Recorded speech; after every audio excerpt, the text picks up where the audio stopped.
తీసుకొచ్చాము. అలాగే రైతులు ఏ టైంలో ఏ పంట వేసుకోవాలి ఏంటి అని ఆర్బీకే రైతు భరోసా కేంద్రాల ద్వారా వారికి అవగాహన కల్పించడం కానీ, వారు ఏదేసుకుంటే బాగుంటుందని కానీ ఎరువుల నుంచి విత్తనాల దగ్గర నుంచి మళ్ళీ పండించిన పంట కొనుగోలు వరకు కూడా రైతు భరోసా కేంద్రాల ద్వారా కొనుగోలు చేసి ప్రజలకు ఫ్రెండ్లీ వాతావరణం క్రియేట్ చేశాము. ధరల స్థిరీకరణ నిధిని తీసుకొచ్చాము. రైతే రాజని చెప్పి రైతు భరోసా అన్నదానికన్నా ఇంకో 1000 పెంచి ఇచ్చాము. ఇన్పుట్ సబ్సిడీ ఇచ్చాము. 0 వడ్డీ రుణాలు ఇచ్చాము. ఇలా ప్రతిదీ కూడా రైతుకు సంబంధించినటువంటి అన్ని విషయాల్లో కూడా తోడుగా అండగా ఉండింది జగనన్న ప్రభుత్వం. ఈ రోజున ఏదీ లేదు చంద్రబాబు నాయుడు గారి ప్రభుత్వంలో. రైతు అన్నింటినీ కూడా కోల్పోతా ఉన్నాడు. ఇప్పుడేంటి అసలు యూరియాకే దిక్కులేదు, పంట మళ్ళా సీజన్ వస్తుంది, యూరియా పరిస్థితి ఏంటో చెప్పండి అంటే ఏం మాట్లాడుతూ ఉన్నారు. ఇంకొక ఆయన అంటాడు అసలు యూరియానే అవసరం లేదంటాడు, యూరియా తగ్గించాలంటాడు, యూరియా అవసరం లేదని ఒక ఆయన చెప్తాడు. చంద్రబాబు నాయుడు గారు ఏందో యాప్ తెచ్చాను, ఆ యాప్ ద్వారా యూరియా తీసుకోండి అని చెప్తాడు. అన్న ఒక్కసారి ఆలోచించండి, రైతుల దగ్గర రైతులు యాప్ ఎట్ట వాడతారు? కొంతమంది వాడచ్చు, కొంతమంది దగ్గర నిజంగా స్మార్ట్ ఫోన్సే ఉండవు కదా. ఇప్పుడు ఈ యాప్ వాడడానికి 20,000 పెట్టి స్మార్ట్ ఫోన్ కొనుక్కోవాలి, ఆ యాప్ డౌన్లోడ్ చేసుకోవాలి, దాన్ని వాడడం నేర్చుకోవాలి. దీని మీద అంతా కూడా ట్రైనింగ్. ఫస్ట్ మీరు ఇచ్చేదాని గురించి కాదు, అది వాడేదానికే కొంతమంది మన రైతులకు కొంతమంది ట్రైనింగ్ కావాల్సిన పరిస్థితి ఉంది. కొంతమందికి చదువులు లేవు, వాస్తవం చెప్తా ఉన్నా. కొంతమందికి ఉన్నాయి, కొంతమందికి కొంతమంది వాడటం వచ్చు, కొంతమందికి వాడటం రాదు. ఇప్పుడు ఈ యాప్ ద్వారా ఇందులో నమోదు చేసుకుంటే మీకు ఇస్తామంటారు. పాపం ఆ పేద రైతుకి ఫోన్ డిజిటల్ స్మార్ట్ ఫోన్ ఉండదు, ఆ యాప్ ఎలా వాడాలో తెలియదు, దానివల్ల అతను ఆర్డర్ చేసుకోలేడు. కాబట్టి అతనికి యూరియా రాదు. ఏమంటే మీరు రిజిస్టర్ చేసుకోలేదు, మీరు బుక్ చేయలేదు, అందుకే మేము పంపించలేదు, మేమైతే యూరియా పుష్కలంగా ఉంది, మీరు చేయలేదు కాబట్టి మేము ఇట్లేదు, మా దగ్గర యూరియా ఉందని మీరు చెప్పినా చెప్తారు. మీ పని అయిపోయింది కదా చంద్రబాబు నాయుడు గారు. బలైపోతుంది రైతే కదా, బలి పశువుని చేస్తుంది రైతులనే కదా మీరు. కాబట్టి ఈ విధంగా తెలివిగా తప్పించుకోవడం అంటారు. మేము స్మార్ట్ పద్ధతులు తీసుకొచ్చాము. ఎలా?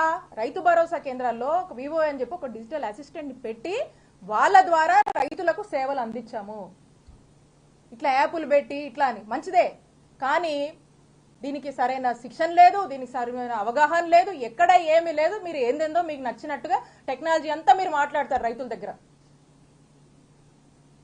ఇది ఇంకో రకంగా రైతుల్ని మోసం చేయడమే, దగా చేయడమే. ఇవన్నీ కూడా మానుకొని ఇప్పటికైనా మా నాయకుడు జగన్మోహన్ రెడ్డి గారు తన 5 ఏళ్ల గొప్ప పాలనలో రైతులను ఏ విధంగా ఆదుకున్నారు అని ఒక్కసారి దృష్టి పెట్టి, కనీసం మీరు కొత్తవి దేయకపోయినా పర్లేదు, కొత్తవి చేయకపోయినా పర్లేదు, జగన్మోహన్ రెడ్డి గారి హయాంలో ఉన్నటువంటి సిస్టమ్స్ని, జగన్మోహన్ రెడ్డి గారి హయాంలో తీసుకొచ్చినటువంటి మంచి ఏవైతే సిస్టమ్స్, ఏవైతే రిఫార్మేషన్స్ ఉన్నాయో ఇవన్నీ కూడా యథావిధిగా, ఈ రైతు భరోసా కేంద్రాలు ఇవన్నీ కూడా యథావిధిగా వాటికి కొనసాగితే అప్పుడైనా కాస్త రైతులకు చేదోడు వాదోడుగా ఉండేటువంటి ప్రభుత్వంగా మీరు ముద్రేసుకుంటారు.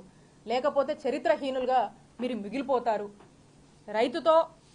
రైతు కష్టంతో రైతు పండించినటువంటి పంట నష్టపోతే ఆ ఫెయిలియర్ ప్రభుత్వానిదే. మరి రైతు గుండె చప్పుడు విననటువంటి ప్రభుత్వం ఏదన్నా ఉందంటే ఖచ్చితంగా అది ఎప్పుడు చంద్రబాబు నాయుడు గారు అధికారంలోకి వచ్చినా ఎప్పుడు రైతు బాధలు, రైతు కష్టాలు, రైతు ఆత్మహత్యలు అనేది ఎక్కువగా ఉంటాయి. ఎప్పుడు కూడా రైతు వ్యతిరేకిగా మీరు మిగిలిపోబోతున్నారని చెప్పి తెలియజేసుకుంటూ థ్యాంక్ యూ.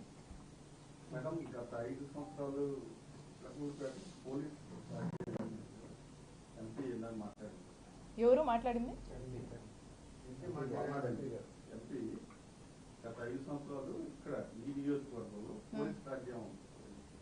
కృష్ణదేవరాయ గారు మాట్లాడారా?